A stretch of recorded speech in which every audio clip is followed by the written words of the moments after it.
కాబట్టి నిన్ను farm house కు పరిమితం చేసిన నినాదమే నా జై శ్రీరామ్ నినాదం అన్న విషయాన్ని గుర్తుంచుకో. ఇలా మోడీ గారు జై శ్రీరామ్ నినాదం పెట్టుకునే 9,400 కోట్ల రూపాయలు ఇవాళ తెలంగాణ రాష్ట్రానికి ఇచ్చిందన్న. మోడీ గారు జై శ్రీరామ్ నినాదంతోనే ఈ తెలంగాణ రాష్ట్రానికి అభివృద్ధి నిధులు ఇస్తున్నా.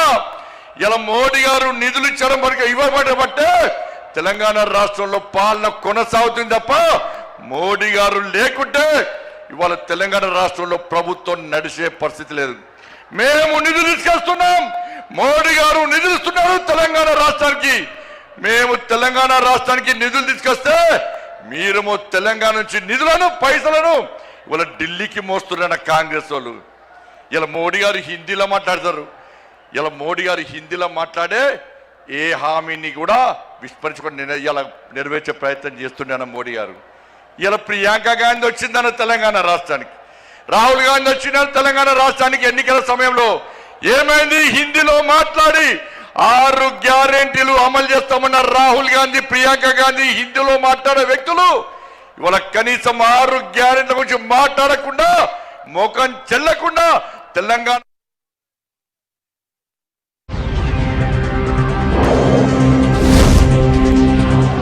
కావాలంటే మాతో కలిసి రండి, కాంగ్రెస్ ఇచ్చిన నిధులే ఇస్తే సగమే వస్తాయన్న మోదీ.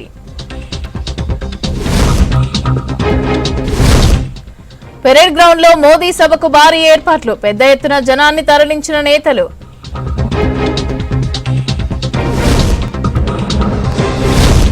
హైదరాబాద్ సహా దేశంలో 6 గ్రోత్ ఇంజన్ నగరాలు, సింగిల్ విండో కోసం పీఎంఓలో టాస్క్ ఫోర్స్ పెట్టాలన్న సీఎం. కొండగట్టులో వైభవంగా పెద్ద జయంతి ఉత్సవాలు, ప్రభుత్వం తరపున పట్టు వస్త్రాలు సమర్పించిన ఎమ్మెల్యే సత్యం.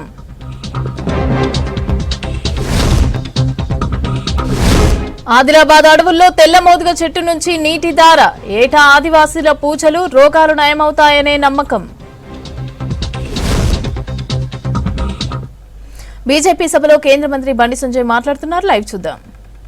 కార్యకర్తల బలిదాన్ని నరేంద్ర మోడీ, నా అమిత్ షా వృధా ఓనేలదన్నా ఎట్టి పరిస్థితుల్లో కసితోని సంకల్పంతోని బెంగాల్లో ఎట్టి పరిస్థితుల్లో అధికారం రావాలని చెప్పి కార్యకర్తలు పనిచేసారు కాబట్టి కార్యకర్తల బలిదానం వృధా ఓనికుండా ఇలా బెంగాల్లో అధికారంలోకి వచ్చినామన్నా.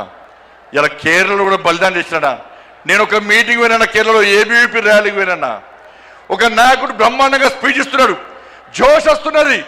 ఆ నాయకుడు మాట్లాడి ఒకటిసారి ఇక్కడ నుండి ఇట్లసారి కన్ను బయటకు వచ్చిందన్న. ఆశ్చర్యపోయినాం. ఏందని చూస్తే నన్ను పిఎఫ్ఐ గుండాలు నా కన్నును పీకేసారు. నాకు పెట్టుడు కన్ను, నన్ను చేతులు 2 కట్టేసి ఈ పిఎఫ్ఐ మైనార్టీ ముస్లిం గుండాలు ఇలా నా కన్నును పీకేస్తే పెట్టుడు కన్నుతో నేను ధర్మం కోసం, సమాజం కోసం, నేను నమ్మిన సిద్ధాంతం కోసం పనిచేస్తున్నా తప్ప నేను పారిపోలేదని చెప్పిన వ్యక్తి ఆ కార్యకర్త అన్న. అంతెందుకన్నా ఇలా రాజ్యసభలో సుందరం మాస్టర్ 2 కాళ్ళు నరికేస్తే ఇప్పటికి పెట్టుడు కాళ్ళతోని వాళ్ళ ధర్మం కోసం, దేశం కోసం, పార్టీ కోసం పనిచేస్తున్న వ్యక్తిని గుర్తించి నా నరేంద్ర మోడీ రాజ్యసభ మెంబర్ ఇచ్చిన విషయాన్ని మనం మర్చిపోద్దన్నా. అదే తెలంగాణ రాష్ట్రంలో అనేక మంది కార్యకర్తలు ఓడగొట్టుకున్నామన్నా. ఎదురుస్తున్నా వాళ్ళ ఆత్మలన్నీ పైనుంచి. మేము బలిదానం అయిపోయినాం, మీకు బలిదానం చేసే అదృష్ట అవకాశం మీకు లేదు. మా కోసం పనిచేయండి, మా లక్ష్యాన్ని నెరవేర్చండి, మా బలిదానాన్ని గుర్తించండి, తెలంగాణ రాష్ట్రంలో భారతీయ జనతా పార్టీని అధికారంలోకి తీసుకురండి అని చెప్పి ఆ పైన ఉన్నటువంటి అమర వీరులు మనకు కోరుతున్నా. ఒక్కసారి గుర్తుంచుకోండి. చిన్న అభిప్రాయ భేదాలు ఉంటాయన్న, వాటిని పక్కకు పెట్టాలి. మన ఒక ఫ్యామిలీ, ఒక కుటుంబం, ఇంత పెద్ద మా సైన్యం ఉంది, ఇంత పెద్ద మా కుటుంబం ఉందని భావించే ఈ వేదిక మీద నాయకులం అందరం కూడా కలిసి కట్టుగా ఈ తెలంగాణ రాష్ట్రంలో మోడీ రాజ్యం కోసం, రామ రాజ్యం కోసం ఇలా పరితపించి 24 గంటలు కష్టపడి పనిచేస్తున్నామన్నా. ఒక్కసారి ఆలోచించండి. ఈ తెలంగాణ రాష్ట్రంలో నిధులు ఇచ్చేది మనం, ఇలా అభివృద్ధి చేస్తున్నది మనం. ఇవాళ రైతులు రోడ్ల మీద చూస్తే కొనుగోలు ఇప్పటికీ ప్రారంభించకపోవడం వలన, ఇప్పటికే కొనుగోలు పూర్తి కావాలి, వర్షాలు పడి వడగల వానలు పడి వాళ్ళ రైతులు రోడ్ల మీద పడిగాపులు కాస్తే ఇంతవరకు కొనుగోలు ప్రారంభించకుండా రైతులను హరిగోస పెడుతున్న ప్రభుత్వం కాంగ్రెస్ పార్టీ ప్రభుత్వం. ఇలా పైసలు ఇచ్చింది మనం, కొనుగోలుకు డబ్బులు ఖర్చు పెట్టేది మనం, నిధులు ఇచ్చేది మనం, మధ్యవర్తిత్వం వహించి కొనుగోలు ప్రారంభించకుండా రైతులను నడ్డి విస్తున్న ప్రభుత్వం ఇలా కాంగ్రెస్ పార్టీ ప్రభుత్వం.